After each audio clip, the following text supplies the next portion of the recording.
Hi, and welcome to the Design and Style podcast. It's a podcast for designers by designers.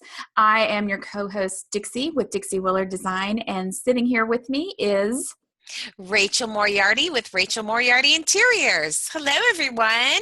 Hi, guys. So today we wanted to talk about the part of design that it really means the most to us, I think, and that is using our skills to actually help transform people's lives. Because you don't necessarily think about it. You think about pretty pictures on the wall or whether or not your sofa fits, but there are bigger, deeper issues that design really can help address. So for me, for example, one of the groups that I'm involved with is Kingdom Design Ministries, and it's a local nonprofit here in East Tennessee, and specifically in Blount County. And what they do is they go into homes of families who have children with some sort of special need, whether it's the child has leukemia and they're trying to make the room look prettier and more energizing for them in a really tough time, or it's purely functional and they have a child in a wheelchair who's outgrown what the bathroom can do for them. So, and actually, Rachel, you do a lot of healing rooms too, don't you? I do, and I don't know what's going on right now in the world, but at the end of 2016, I got called in to do several healing rooms. And my latest project, my first project out of 2017 design project, is also a healing space. And so, it really is. It's so funny when I set the intention when I was side hustling, when I was a banker and I was side hustling, I did set the intention of using my gifts and talents to do more than just to make a room look pretty. I wanted to transform lives. Mm-hmm. And I've told the story on other podcasts, but after I actually said that in one of I have a church group, we meet on Saturday mornings, and I remember declaring it out loud for the first time, and literally that week I got a call from another church, and I don't do commercial, which was even more of one of those weird things, because I don't do commercial spaces, I do residential. Mm-hmm. And I got right after I declared that, I got a call from a church, a small little church of 160 parishioners in a historical California mission, those beautiful California mission. I've got a definite picture in my head. The courtyard and the white, and it's just absolutely beautiful from the 1800s. And they were trying to attract these younger families because they live in this church was in a really hip neighborhood. So I went in and transformed a room that was used by the nuns formerly and turned it into a playroom to attract, the parishioners with these younger families, right. And since then, my next one was a woman that called me. She'd been through a traumatic divorce, and she was ready to walk away from her home. Her husband was a fix-it guy, and they bought this mid-century home because they wanted to fix it, but then he ended up leaving, and she wanted to leave her home. And we mm-hmm. reclaimed her home and her life one project at a time. And that is where I'm coming from when I talk about either healing or transformational spaces. A lot of times anyway, Dixie, haven't you found that there is some triggering event that happens that makes people pick up the phone and call us anyway? So for me anyway, for you, you're doing it from the builder side. So you're going in there, you've got Restoration House calling you. You've got Kingdom Design Ministries calling mm-hmm. you because they need it really from the design aspect. They need you to think about it those wider, like you were talking about, Mm-hmm. wider doors for a wheelchair or special bathroom needs or special bedroom needs, where I go in and I sort of do it. I don't move walls and stuff like that, but I definitely work with my clients on so many issues. I had somebody call me before Christmas, and they had this, kind of a cancer scare going on, which they were sort of putting off after the holidays just to get through it with their family without this thing, kind of Mm-hmm. like weighing on them. But she asked me about the health and wellness area of her home. And we mapped it out, and we gave her some cures that she could do. And, just sort of to settle her and create a space that, helped her flourish and feel better, and more energetic through her. And when your home is settled, like the way it should be, and it looks nice, and it doesn't just make you happy. It gives you Mhm. that calm, serene feeling that you need when you've got all of the other chaos going on in your life. And actually, for the restoration house, what I do is more decorative things. Some of it's just literally making sure that the families that come in have furniture, because some of them are coming from a situation where they don't have any furniture, they only have a piece or two. And so it's making sure not only that they have the basics of what they need to live, Mhm. but also just to make it a little brighter and more theirs, so that they feel like this is an opportunity. Because for those of you who don't know, the Restoration House is a nonprofit in Knoxville that deals with single mother families who are facing poverty or homelessness. They've got some serious economic issues, and it gives them the opportunity to learn job skills, learn parenting skills. It helps take care of the children, and it builds a community among these women. And so what I get to do is help make sure that that's an opportunity for them to grow. So it's the same thing, just a different take on it. And I don't know about you, for me, when I first became a designer, getting a little anyway, when I was in design school was when what was the name of that show? Amazing Makeover, extreme Extreme. extreme makeover home edition came out. And just watching the difference that having all of these things in place would make for these families just really reassured me that this was something that I could do that would help people. Because Yeah. it's not all about getting $5,000 sofas in a year and a half because you just decided that you didn't like something about it. It's more about addressing the people who live there and their stories and their lives and how to make them better. Absolutely. Absolutely. It's funny. Some of the transformations that have happened from some of the spaces, like when for example, it's things you won't think about. So I'll go in and do someone's bedroom, and um, I'll work with them to do their closet. Like, let's address your closet. Let's address your accessories. Right. And I'll make the space more joyful for the person to get dressed on a daily basis, not to Mm-hmm. go into this dark, crumpled thing, especially if they are a collector of jewelry or if they're a collector of hats or scarves like me, whatever. Um, it, and it's the way I approach it in my house too. My house is almost my bedroom, and it's minimally because I do have a husband, but I do make it a place that's very easy for me to grab things, and it's almost like I'm in a boutique shopping every morning. And that's the Mm-hmm. experience that I want. It makes it more joyful for me. It's not like, oh, what am I going to put on today?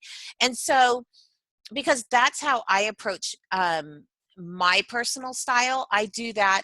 I infuse some of that in some of my Mm-hmm. clients' spaces, and you would be surprised. When people don't have space in their closet, for example, basically what I have seen is they live out of this one laundry basket. Right. And Oh, yeah. so they're wearing, when you're living out of a laundry basket because you can't fit more clothes in or you can't find what's in there, uh, life gets very boring. And all of a sudden your blacks, because you're wearing them all the time, are dingy. And you know what I mean? And they're always kind of wrinkled because there's no place to put them in a drawer or hang them Yep. properly. And that will really it really is like a wet blanket on you. Mm-hmm. And so I work with people, and I have seen transformations where I have gone and done their master bedroom, and then we've addressed the closet while we were in there and the room was empty, and organized it properly. I have run into the client like a few weeks later, and I'm like, did you fall in love? And they're like, no, why? I'm like, you look like 10 pounds less. You look like you just stepped out of a salon, and Mm-hmm. it, like, literally that clutter will they will drastically lose weight, and then they're wearing all of their wardrobe, not Yes. just like 10 things in this dirty laundry basket, that they keep cycling through. And it's amazing. It is amazing. Like, it literally looks like running into somebody that has fallen in love. And I even had one client said, yes, I am in love. I'm in love with my life. And so, Oh, yeah, that's wonderful. yeah. And she was, and she was a single woman and all this stuff, but all of a sudden she had this new zip in her step. And it's just like, it even makes me choke up just recalling the story. But I mean, for me, that is what it's all about. And that's why I think why I tracked, these type of projects time after time, um, And for me, it's more of a conscious decision that I go out and seek out you go after 'em. specific opportunities. But it's all about the same thing. It's about improving people's lives, because when you have a home that feels your own, it makes everything better when it functions the way it's supposed to. When you don't have those little annoyances that you're like, this drawer is in the way again. Even things like that can make such a difference in your life. So paying attention to all of it and All of just it. fixing the things that are annoying. Because I think we've all lived in spaces, or even our own houses can get that way, Yeah, where, you know, uh, you can start the morning, the drawer's not working right, or it's overstuffed, or, you can find one sock, but you can't find the other. And mhm. how that sets the tone for your day, Absolutely. you know? Absolutely. So that's actually one of the things that when we moved to Tennessee, that I specifically said I wanted a smaller house. I wanted a smaller house where I could put in less stuff Mm-hmm. so that I could just take away some of the decision making that I had to make. It would make things easier. I wouldn't have to worry about it. And let me tell you, my life is so much simpler now that I have a bin with socks in it Mm-hmm. that I don't have to worry about. Yep. I have, a place for everything and everything in its place. I don't have to think about, well, where does this go? Where do I need? I can find everything I have, Yeah. which is so nice. Nothing's getting lost. And just, it's mine. This is the first house that I've really put my stamp on, Yeah. just because I don't plan to move anytime soon.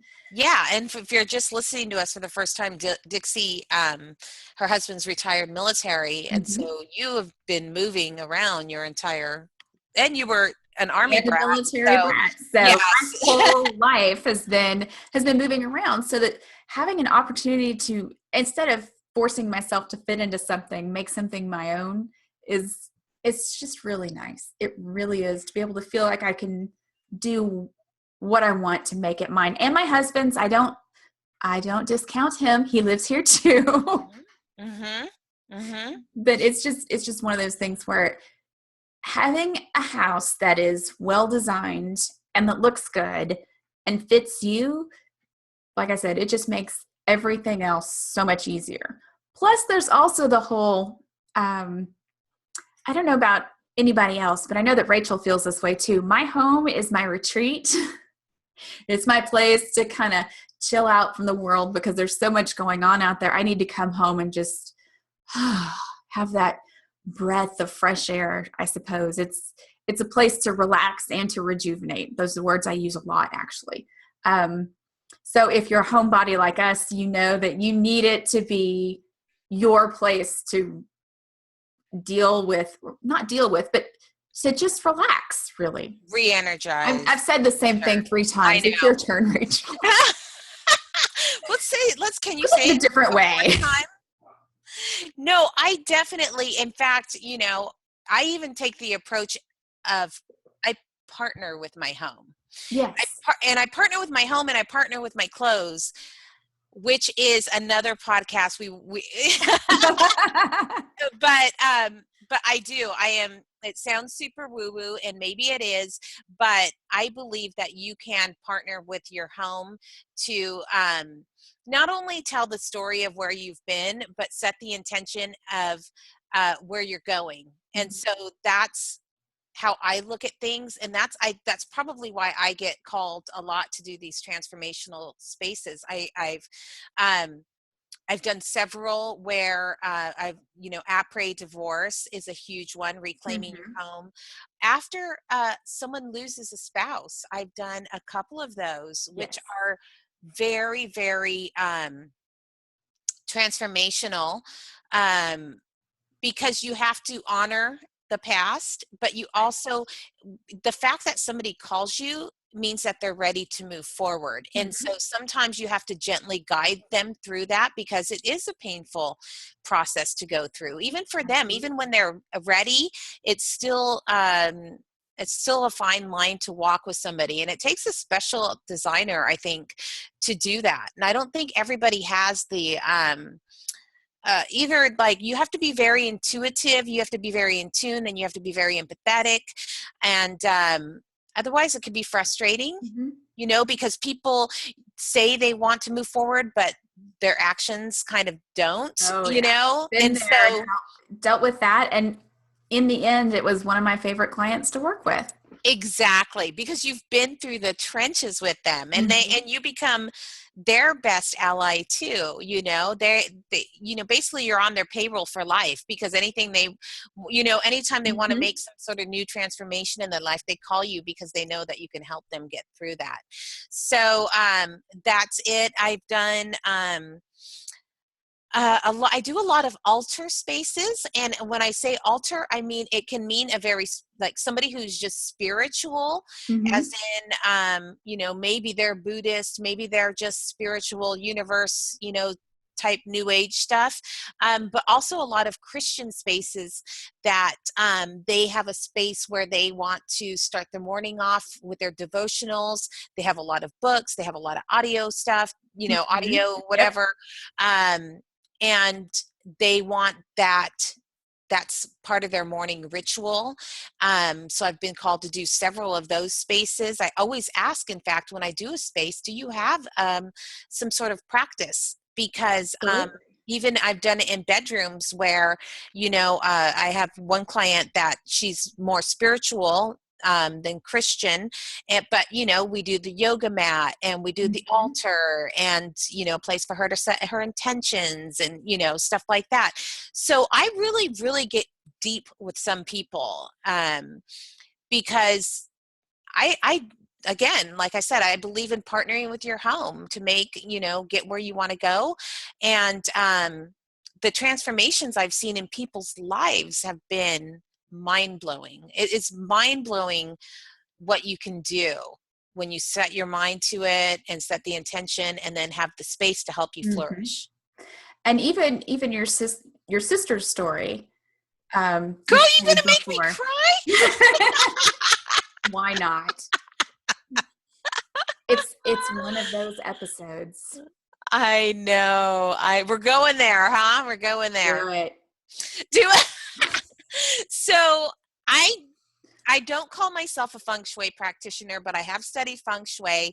Um, and I do use a lot of cures, and I did a series called Feng Shui. So if you aren't on on my page on Facebook, Rachel Moriarty Interiors, go on there. There's a whole series I did on Feng Shui. And they were Um, awesome. it I was enjoyed really hearing fun. It was fun. But I tell a story about my sister. She had come to me, and she was at a stage in her life where she wanted to change everything. She was in a job she hated. She was having no luck dating. Um, she's always wanted to have a baby since she popped out of the womb. She wasn't, even close to that. My cat is clawing the carpet right next to me. If you hear this Aw. like weird loud sound. Um, and she wanted to bring like big city into her life. She really wanted, she was starting to apply in jobs in New York. She wanted huge change, when you're just like at that Yep. point, and she was at, she could make some big changes at that point in her life. So I said, well, let's go in. She didn't really have the money to do it, but I said, get all the money you have. Let's gather. We returned purses. She had this Coach purse. We returned the purse. It was her birthday. She had like a $50 Macy's card and a $20 TJ Maxx card. I mean, we scrounged to get this project done. And I said, first, I want you to appreciate where you are, what you have. She has this great set of girlfriends. And I said, we're going to start there with the best thing you have in your life. And we're going to create a Sex in the City vibe in this place. And it's going to be cool. And you're going to love being single. And I want you to just be unapologetically single. And we brought things in pairs, like for feng shui, to bring a partner. I went and bought like cityscapes of New York, and we hung those up. And I said, what would make you happy? And she said, polka dots and bling. So Kate Spade had this new line out with the polka dots. And so I just, anything that would make her happy, I brought into this space. And a week later, she met her beloved.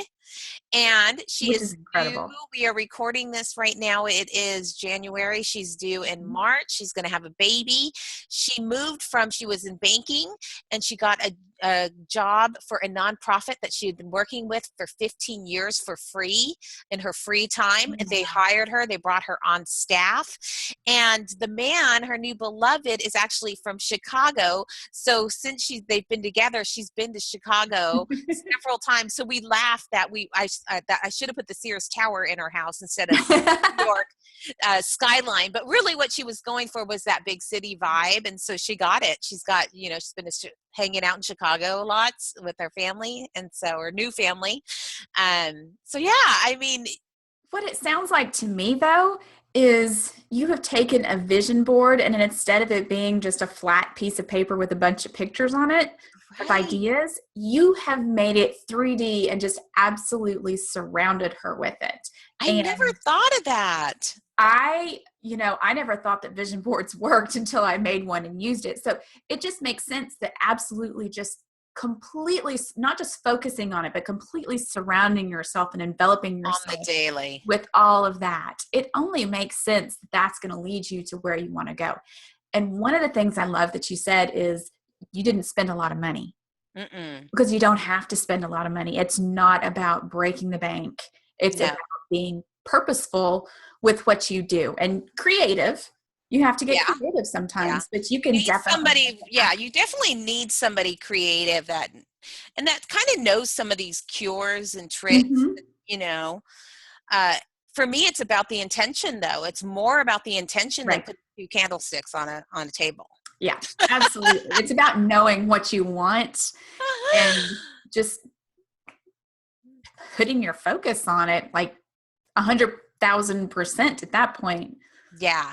Yeah. So that is I mean, just to like recap your space, we have a friend, Cheryl Janis, that does evidence-based design, and it's based on beauty and color. And, your environment has so much to do with how you feel on the daily. It's the first place you start your day. It's where you end your day. And for some of us that work from home, I mean, it's kind of everything. So it's really important to look at that and to, I never thought about it as a vision board, but wow, I'm going to go and I'm going to reflect on that today. Holy cow. It actually just came to me as you were describing it. That was what was going through my head. How funny. I think, wow, should we end right there, Dix? I think so. I think that's perfect. Make your home a vision board for your life. And if you need help, Dixie can't, but I can help you e-design that. Dixie's not an e-designer anymore. Nope. But whether it's us or someone else, if you need help, ask for it. Absolutely. All right. Well, thanks, guys. It's been fun. If you want to follow us on Facebook, we are the Design and Style Podcast. And you can hang out with us on our website, Club. designandstyle.club. Mm-hmm. I should just paste that somewhere so I remember that just on Tuesday. Tattoo it to your I'll hand or tattoo it something. on my wrist. Design Yeah. and Style. That would be a cute tattoo. That would be. Style. Actually. Hey now. Maybe we both need one. Twinsies. All right, guys. Thank you so much for joining us. And we will see you and, well, maybe see you, but you'll definitely be able to hear us next week. We'll talk to you later. Bye-bye.